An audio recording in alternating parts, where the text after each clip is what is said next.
ব্যাপারটা কোথায় হবে?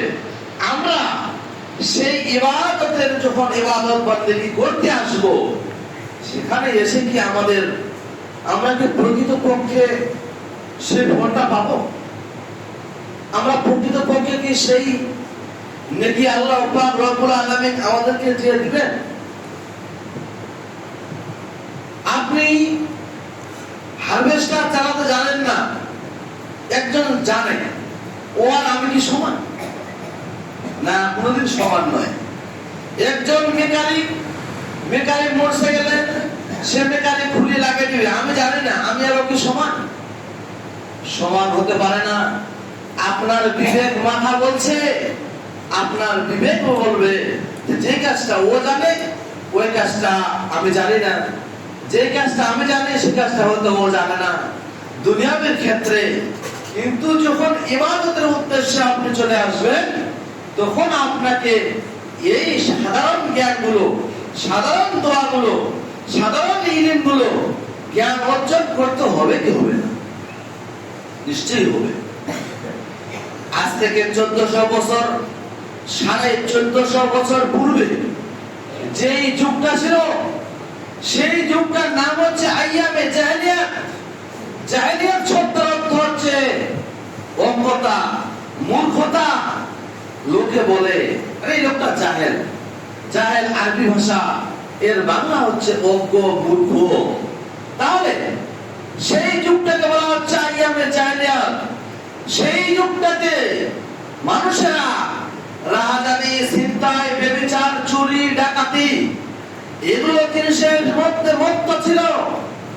কিন্তু যখন হযরত মুহাম্মদ রাসূলুল্লাহ সাল্লাল্লাহু আলাইহি ওয়াসাল্লামের প্রতি ওহীর বার্তা আসে, এই যে ইসলাম ধর্মটাকে মনোনীত ধর্ম বলে আখ্যায়িত করা হলো, সেই ধর্ম যখন প্রচার প্রসার হয়, সেই যুগটাকে, তারপরে যুগটাকে বলা হচ্ছে ইসলামী যুগ। ইসলামী যুগ, এই যুগে মানুষের মধ্যে শান্তির বার্তা বয়ে এসেছিল। মানুষ হালে হালে আস্তে আস্তে আস্তে আস্তে ইসলামের সুশীতল ছায়াতলে ঢুকতে তারা ইসলাম প্রচার করেছে, এবং ইসলাম ধর্মের এই ধর্মকে তারা প্রাধান্য দিয়েছে। এই ধর্ম পরিপূর্ণ, এর প্রমাণ কোরআন কারীমের মধ্যে আল্লাহ পাক রব্বুল আলামিন বলছেন, আল ইয়াউমা আকমালতু লাকুম দীনাকুম ওয়া আতমামতু আলাইকুম নি'মাতি ওয়া রাদিতু লাকুমুল ইসলাম দীনা।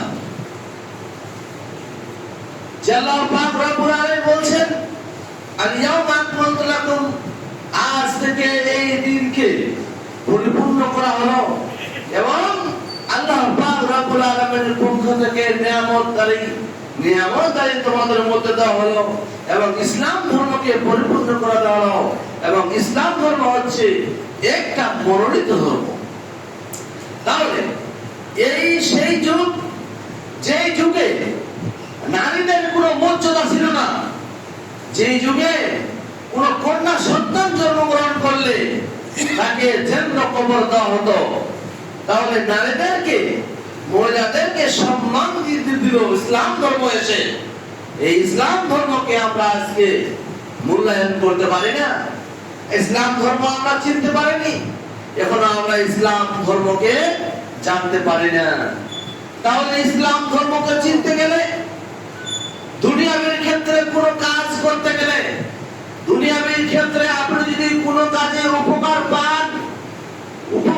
পেন, সেখান থেকে আপনি যদি কিছু রোজগার করেন বা কোনো কিছু উপকৃত হতে চান, তাহলে আপনাকে যেমন শিক্ষার প্রয়োজন, অনুরূপ ভাবে আপনি ইসলাম ধর্মকে চিনবো, জানবো।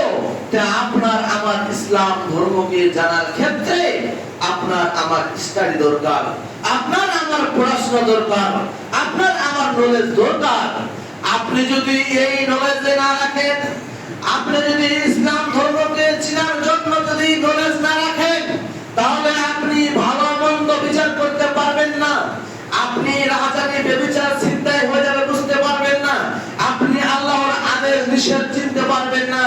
আপনি আল্লাহ পাক রব্বুল আলামিনের সুদ ঘুষকে চিনতে পারবেন না। আপনি আল্লাহ পাক রব্বুল আলামিনের যে জেনা রয়েছে, জেনাকে চিনতে পারবেন না। আপনি বেহায়া যদি আপনার মধ্যে ইসলাম ধর্ম কোরআন এবং সহিহ সুন্নাহর যদি আপনার জ্ঞান না থাকে, তাহলে আপনি চিনতে পারবেন না আপনি ইসলাম ধর্ম কোথায় পেয়েছেন।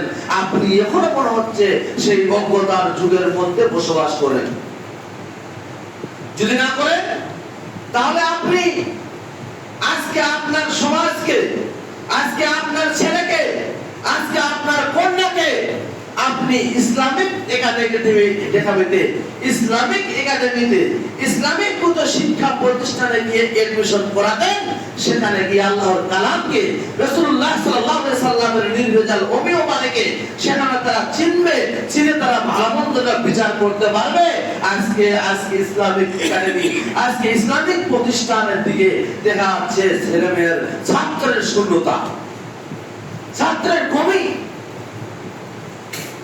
তাহলে আপনি যদি একটা বিবেক না করতে পারেন যে এই জায়গাটাতে অমুক জিনিসটা লাগালে এখানে বেহায়াপনা সৃষ্টি হবে, এখানে ব্যভিচার হবে, এখানে জেনা হবে, এখানে আর কিছু হবে, এই সমস্ত জিনিস যদি আপনি মাথার মধ্যে, মস্তিষ্কের মধ্যে বিবেচনা করতে না পারেন, তাহলে আপনি সলিমউদ্দিন করিমউদ্দিন রফিউদ্দিন নামটা কেন আপনার?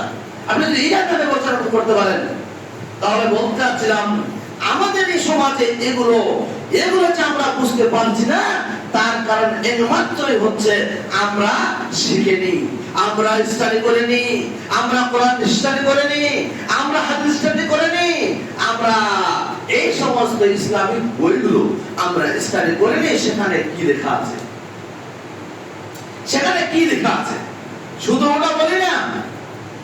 একটা মানুষ, একটা ছাত্রকে যদি আমি দিই যে তুমি একটা ক্লাস 8 একটা সমাধান করো, অঙ্ক সমাধান